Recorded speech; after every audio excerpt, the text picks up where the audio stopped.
Bonjour, je suis de plus en plus contacté par des propriétaires, des investisseurs immobiliers qui ont vu leur budget de rénovation partir complètement en fumée sans que les travaux soient terminés ou bien sont seulement en partie achevés. Les sommes perdues sont énormes.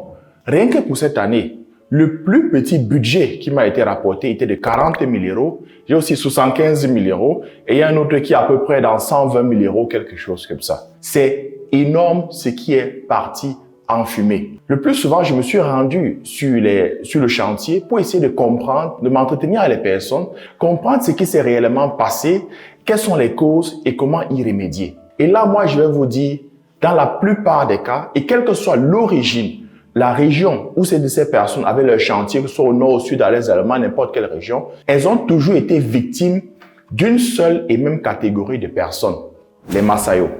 Ça peut peut-être vous faire rire, mais qui sont les Massayo? Comment ils opèrent? Comment éviter de se faire arnaquer par eux? Tel est le but de cette vidéo. Alors, je te prie de t'abonner, d'activer la cloche de notification et de partager la vidéo autour de toi. La suite dans un instant.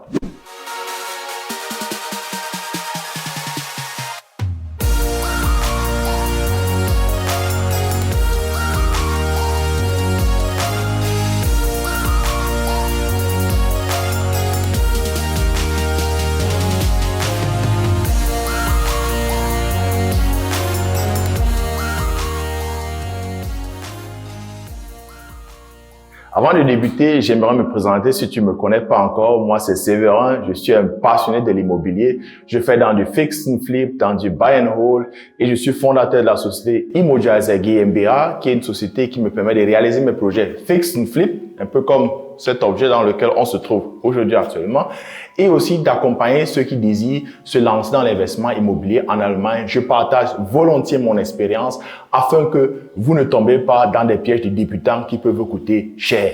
Aujourd'hui, on parlera du Massayo. C'est quoi exactement le Massayo? Qui est-ce que j'appelle le Massayo? Moi, j'ai grandi à Douala. Ça, c'est une ville au Cameroun.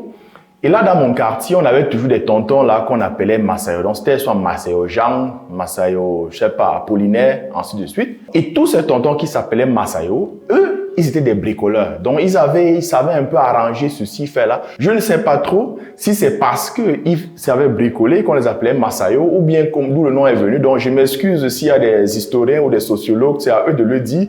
Mais bref, tous les tontons dans mon quartier qu'on appelait Massayo, c'était des bons bricoleurs, des touches à tout. Donc, c'est-à-dire, il est en même temps électricien, il est plombier, il est, je sais pas, il est couturier, il est maçon, hein, la main qui tient la pelle et tient encore l'aiguille, il est maçon, il est couturier. Et lui aussi, il était même médecin. Donc, si vous avez un mal de problème de santé, vous allez le voir. Il est aussi pédiatre, hein, le même qui donne le comprimé à votre enfant. C'est le même aussi que vous allez voir, peut-être si vos poulets sont malades, il va donner le capsule dans le remède des poules. Donc, il faisait tout, il touchait à tout, mais seulement avec le recul aujourd'hui, quand je pense, il était expert en rien, mais il touchait à tout.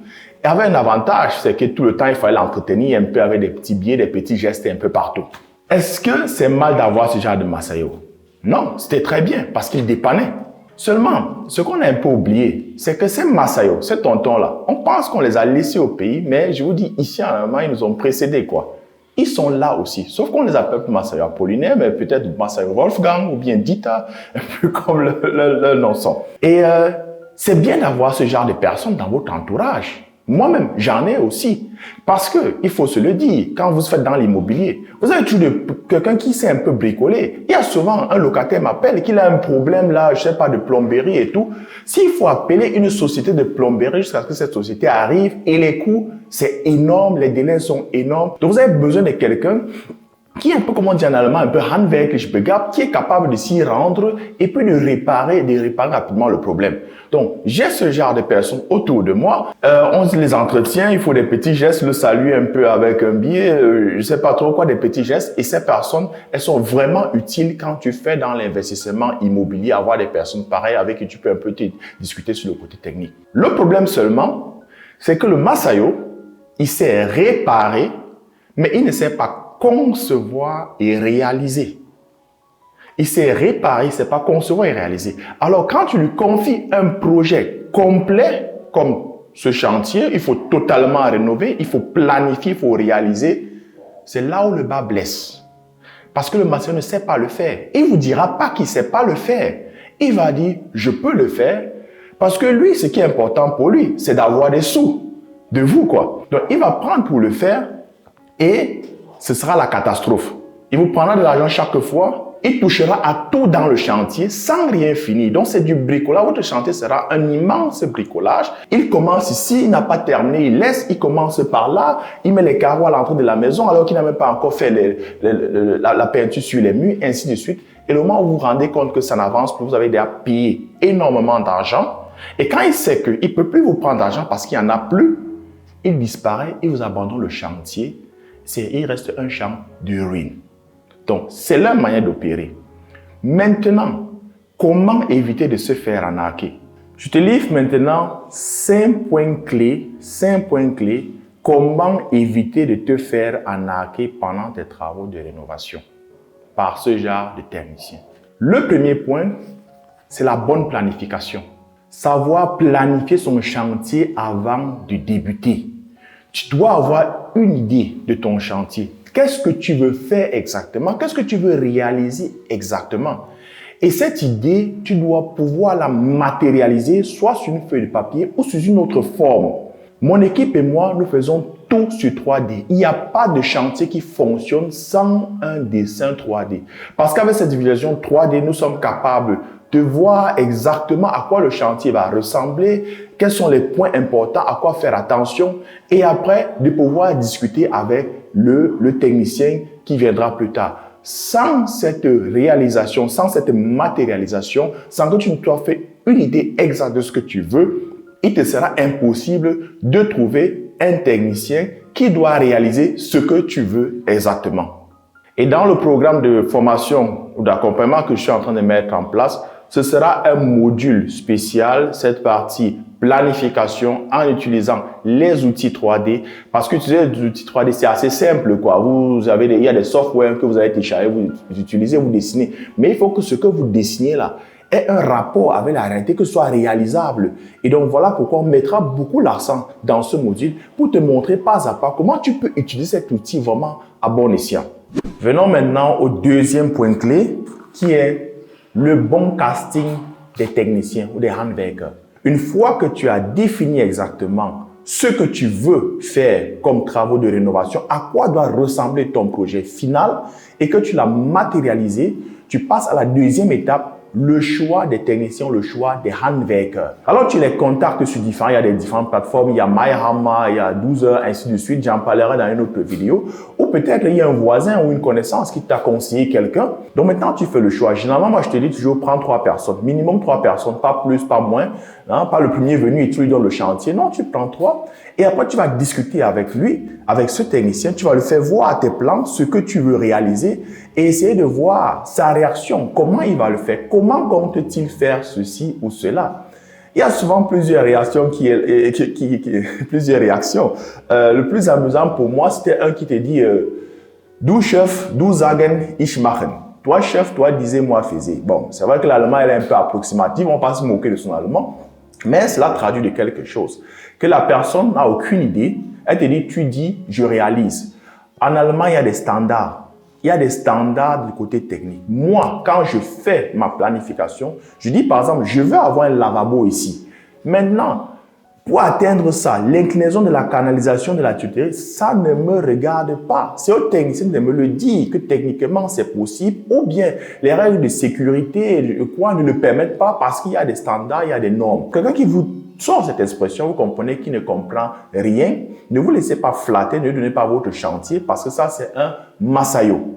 Un autre point aussi, c'est que quand vous avez fait cette bonne planification, si vous avez un bon technicien, il comprendra très facilement ce que vous voulez réaliser et il pourra être en mesure de vous dire, écoute, c'est faisable ou ce n'est pas faisable. Et les bons techniciens, ils savent le reconnaître. Quand quelqu'un est bien préparé, il se dit, vous savez ce que vous voulez. Quand il se rend compte que vous n'avez même pas une idée, vous faites comme ça, il se dit, ça va être des problèmes et généralement, eux, ils fuient, ils vous abandonnent le chantier. Donc, la bonne planification est essentielle. Le troisième point maintenant, c'est le plan de paiement. Définis un plan de paiement. Moi, je dis jamais au handwerker, celui pour qui je me suis décidé, ou bien même mes gars avec qui je travaille depuis, Wann willst du bezahlt werden und wie viel? Quand est-ce que tu veux être payé et combien? Quand, combien et pourquoi? Et ce plan de paiement doit être calé sur les étapes de rénovation. Voilà pourquoi c'est important d'avoir un technicien qui s'y connaît. Parce que le Massaïen ne s'y connaîtra pas dans l'étape de rénovation. Donc c'est là où d'ailleurs vous allez le reconnaître. Et il ne sait pas, après cette étape, je veux tant, parce que lui, il veut tout le temps de l'argent. Mais quand vous avez un technicien qui est vraiment bien, définissez exactement, je te paye quand, combien et pourquoi. Et ça doit vraiment être échelonné en fonction de l'étape d'avancement du chantier. Lui donner juste de l'argent comme ça, parce que c'est chaque vendredi, je vais te donner de l'argent. Ça ne marche pas. Ça, c'est clair que avec un mode de paiement pareil, le chantier ne va pas avancer parce qu'il a tous ses sous. Et après, quand il va se rendre compte qu'il n'a plus rien, il va vous abandonner votre chantier. En concernant le plan de paiement, arrange-toi à avoir à peu près 30% de la somme que vous avez du budget de rénovation entre tes mains jusqu'à la fin des travaux pour pouvoir contrôler le chantier si tout va bien avant de remettre la somme restante au technicien. Parce que s'il a mal travaillé, il te faudra chercher quelqu'un pour corriger ses erreurs. Tu as besoin de somme. Ne lui donne pas toute cette somme. Échelonne vraiment en fonction des étapes d'avancement des travaux et garde une certaine somme pour la fin pour contrôler si tout est bien avant de le payer. Le quatrième point, c'est la gestion et le contrôle régulier de ton chantier. Maintenant que tu as donné le chantier au technicien, et il ne faut pas aller se coucher et dire « Ok, lui, il s'en occupe ». Non, il faut venir régulièrement au chantier. Il faut contrôler exactement ce qu'il fait. Est-ce que le chantier avance dans les délais ou bien la manière dont c'est réalisé, c'est ce qui avait été défini? Voilà pourquoi il est important d'avoir fait cette planification. Quand je parlais du premier point clé, c'est la planification. Moi et mon équipe, nous avons une définition toujours, l'essai-plan. Et c'est en fonction de l'essai-plan, quand je viens au chantier, j'ai toujours ma tablette avec moi où je regarde exactement est-ce que ce qui est réalisé correspond à ce qui a déjà été défini.